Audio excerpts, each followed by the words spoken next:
Me compartieron una columna de Raimundo Rivapalacio muy interesante. Yo cruzo los dedos porque lo que dice pudiera ser cierto en algún momento. Titula él su columna ¿Terminará Peña en La Haya? Miren lo que dice. Está publicada el 25 de agosto en el diario Eje Central. Él dice lo siguiente: 3 textos esta semana esbozaron un cuadro sobre qué país de leyes ha construido Enrique Peña Nieto. 1. El secuestro de los hijos de Joaquín El Chapo Guzmán en Puerto Vallarta, resultado de un pleito entre cárteles de la droga. Fue realizado por el cártel Jalisco Nueva Generación, que el gobierno federal armó y usó en Michoacán en 2013 y 2014 para aniquilar a los caballeros templarios. 2. Las ejecuciones extrajudiciales en Tanato en 2015, donde el índice de letalidad fue 28 veces más alto que el tope establecido por los protocolos de uso de la fuerza. Y 3. La decisión política de no castigar un crimen en Chilpancingo en 2009 para cuidar a sus aliados en el Pacto por México y sacar adelante sus reformas económicas. Si el pasado pintó mal para México, el futuro pinta peor para Enrique Peña Nieto a nivel político y personal. En agosto del año pasado, Michael Murt, uno de los arquitectos de la Comisión Internacional de la Impunidad en Guatemala, contra la impunidad en Guatemala, un órgano independiente que prácticamente suplantó al Poder Judicial en ese país, declaró en una entrevista con la agencia rusa Novosti que, al concebirla, siempre la entendimos como un modelo que se puede expandir en América Latina o países donde no hay Estado de Derecho. No tengo ni la menor duda de que una comisión internacional contra la impunidad en Guatemala sería muy útil en México y en Honduras. Así dijo. El presidente hondureño, Juan Orlando Hernández, aceptó la propuesta para que una comisión enjuicie a quienes estén involucrados en actos de corrupción. Pero en México es un tema del que no habla el gobierno. En el mundo no solo es una conversación recurrente, sino hay acciones encaminadas a llevar a Peña Nieto, antes o después de que termine su administración, en una corte internacional para juzgarlo por violaciones a los derechos humanos. El consenso se está construyendo con organismos internacionales y varias cancillerías. La estadounidense, por ejemplo, está muy molesta con el gobierno de Peña. La alemana y la canadiense, otros botones. Están muy preocupadas por el deterioro de la situación de los derechos humanos en México. Quien frasea con precisión lo que se piensa del gobierno de Peña Nieto en el mundo es José Miguel Vivanco, director para América Latina de Human Rights Watch, quien, a propósito del informe de la Comisión Nacional de Derechos Humanos sobre Tanato, declaró: desafortunadamente, las atrocidades cometidas por los agentes del Estado, inicialmente negadas por funcionarios del gobierno que terminan en impunidad, se han convertido en un patrón.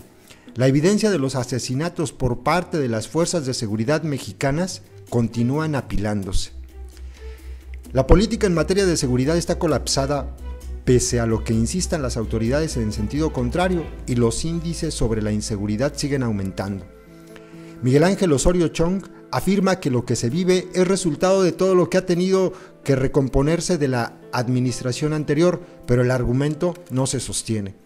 Durante los 8 primeros meses del sexenio, se decidió no actuar contra la delincuencia organizada, lo que permitió que se rearmaran los cárteles, reorganizaran sus estructuras financieras, reacomodaran territorios y se fortaleciera el cártel Jalisco Nueva Generación, sus aliados en Michoacán, un monstruo al que alimentaron, empoderaron y ya no han podido someter. El problema para Peña Nieto en el mundo es doble. Por un lado está la construcción de un caso judicial en su contra para ser juzgado en cortes internacionales, y por el otro está la presión para que admita una comisión como la de Guatemala en 2012 con la participación directa de la ONU, que subordine al Estado mexicano a las leyes internacionales. Esa comisión comenzó como un apoyo al sistema de procuración de justicia, pero se involucró en investigaciones sobre corrupción que finalmente produjeron la renuncia y encarcelamiento del presidente Otto Pérez Molina, acusado de encabezar la organización criminal que cometió esos delitos. ¡Wow! Aquello sigue pareciendo muy lejano en México, pero Peña Nieto ha estado escuchando los escenarios de lo que pudiera sucederle si se inicia, en cambio, un juicio en su contra en una corte internacional. Funcionarios de la Consejería Jurídica de la Presidencia y de la PGR lo han discutido como alguna de las posibilidades de que esto suceda, así como también le han asegurado que de llegar el caso se podría contener con el sacrificio de Tomás Herón, jefe de la Agencia de Investigación Criminal, pero no le están diciendo la verdad al presidente. No está claro que Cerón pudiera ser enjuiciado por crímenes de lesa humanidad porque el aniquilamiento por decisión del gobierno de un grupo específico, como fue el caso de los Caballeros Templarios, no fue una decisión ni una acción por parte de la PGR, sino de la Secretaría de Gobernación.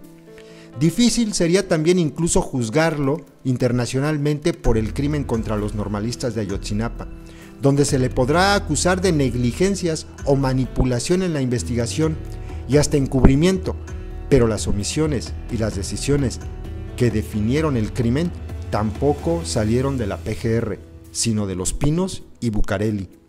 En ambos casos, Peña Nieto es quien se encuentra en el corazón del problema, con documentación que prueba violaciones a las leyes como no se había tenido contra ninguno de sus antecesores. Ser enjuiciado en la Corte Internacional de La Haya ya no es una hipótesis, es una realidad que se está armando como caso por varios grupos de expertos en el extranjero. Es lo que dice Raimundo Riva Palacio. Y creo que menciona cuando menos 3 casos por los que a Peña Nieto se le tendría que juzgar. Y como bien dice, pues las órdenes no salieron de la cabeza de Tomás Embrón, las órdenes salieron directamente desde la Presidencia de la República. Lo que hicieron en Michoacán, armar grupos paramilitares para destruir a un cártel y después tener que tragarse a este otro cártel, lo que hicieron en Tanuato, que muchos siguen aplaudiendo, pero que parece ser que fuera de México se está considerando como lo que es, crímenes de lesa humanidad, lo que hicieron en Ayotzinapa con los muchachos desaparecidos, las ejecuciones extrajudiciales y el cochinero de investigación, es también otro caso por el que se le podría juzgar. Y si les seguimos rascando puede haber más, está lo de Calera, y así nos cansaríamos de contar la enorme cantidad de atrocidades que ha cometido el gobierno de este criminal. Ojalá. Me llamó la atención la columna, se las quería compartir.